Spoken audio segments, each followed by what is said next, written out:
bisa laing gones takon besa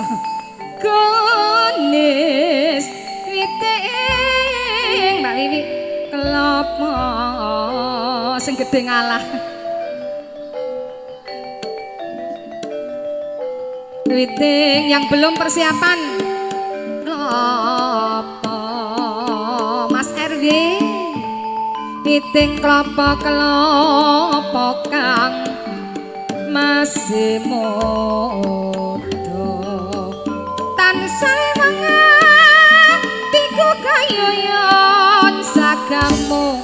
saya nambahi lambung dasar manis lancir kuning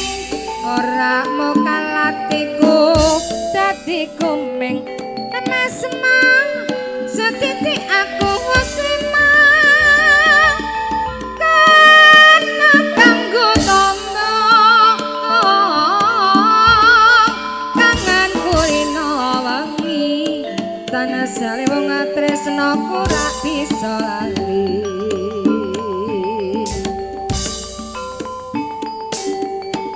gotong royong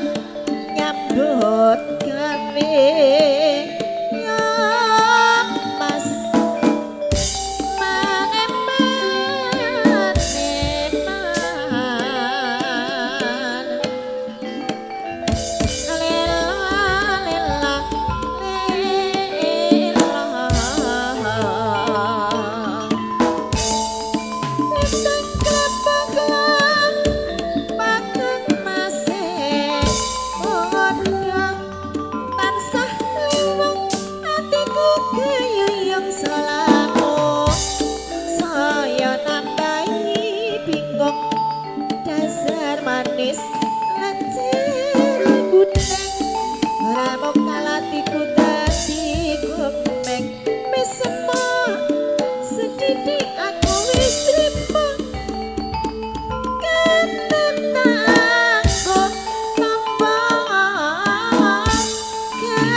no bengi